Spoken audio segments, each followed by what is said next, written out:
Ready to move in premium triplex villas at Bachapalli APR projects. ఏకపక్షంగా ఎన్నికలు ఉండాల్సిన అవసరం ఉంది. ఒక్కొక్కసారి బాధేస్తుంది. అన్ని విషయాలు మీటింగ్ లో మాట్లాడతాను. ఈ రోజు మన కర్తవ్యాన్ని గురించి ఇక్కడ మాట్లాడుకుందాం. మిగిలిన విషయాలు అన్ని విషయాలు కూడా మీటింగ్ లో మాట్లాడతాను.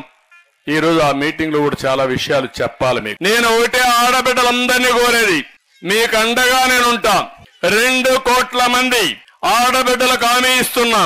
మన నియోజకవర్గంలో ఆడబిడ్డలకు హామీ ఇస్తున్నా. మీ ద్వారా మీ కుటుంబాన్ని బాగు చేసే పరిస్థితి, అంతేకాదు ఇప్పుడుండే ఆదాయాన్ని 3 రెట్లు పెంచాలంటే ఏం చేయాలో చేసి నేను చూపిస్తానని మీ అందరికీ హామీ ఇస్తున్నా. జలగ చేసే పని 10 రూపాయలు ఇచ్చి 100 రూపాయలు కొట్టేయడం. నేను అది కాదు, సంపద సృష్టిస్తాం, ఆదాయాన్ని పెంచుతాం, పెంచిన ఆదాయం మీకే పంచుతాను.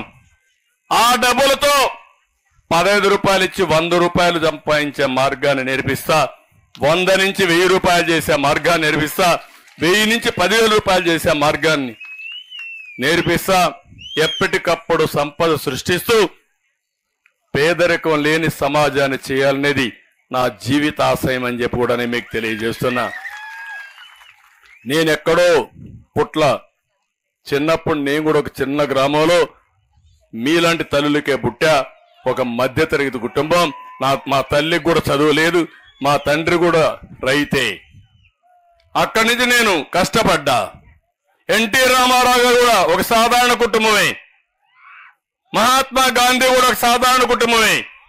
ఇప్పుడు ప్రధానమంత్రి నరేంద్ర మోడీ గారు కూడా ఎన్నోసార్లు చెప్పాడు, ఒక రైల్వే స్టేషన్ లో టీ అమ్ముకుంటూ కష్టపడిన వ్యక్తి. మీలో శక్తి ఉంది, సామర్థ్యం ఉంది, దానికి వెలికి తీసే ఆలోచన రావాలి. అదే ఆలోచన ఒక మహిళ, అసాధారణమైన మహిళగా తయారు చేసే బాధ్యత తెలుగుదేశం పార్టీ నేను తీసుకుంటాను. మిమ్మల్ని ప్రోత్సహిస్తాం, మీ అందరికీ ఎక్కడికక్కడ అండగా ఉంటాం. ఇంకో పక్క మీకు అవసరమైతే ఏదైనా ఇబ్బందులుంటే ఇబ్బందులు పరిష్కారం చేస్తాం. ఇప్పుడే కాన్స్టిట్యున్సీ పార్టీ ప్రెసిడెంట్ చెప్పింది, తెలుగుదేశం వస్తే ఎవ్వరు కూడా ఆడబిడ్డకు ఎక్కడ అన్యాయం చేయాలనో అవమానం చేయాలని ఆలోచిస్తే భయపడతారు. ఒక్క ఉదాహరణ చెప్తున్నా. నేను ముఖ్యమంత్రిగా ఉన్నప్పుడు 2015 ఆ ప్రాంతంలో గురిజాల్లో ఒక చిన్న అమ్మాయి పైన, ముస్లిం బాలిక పైన అత్యాచారం జరిగింది. నాకు సమాచారం వచ్చింది. చాలా సీరియస్ అయ్యాను. నేను ఒకటే చెప్పాను, ఎన్ని టీంలు వేస్తారో వేయండి, 24 గంటల్లో ఎక్కడున్నా పట్టుకోమని ఆదేశాలు ఇచ్చాను. 24 టీంలు వేసి ఎతుకుతా ఉంటే వాడు ఎక్కడ పోవాలన్నా భయపడిపోయి కడాన చెట్టు కూరేసుకొని చచ్చిపోయే పరిస్థితి వచ్చాడు. సుమన్ టీవీలో మీ పర్సనల్ అండ్ బిజినెస్ ప్రమోషన్స్ కోసం కింది నెంబర్కి కాంటాక్ట్ చేయండి.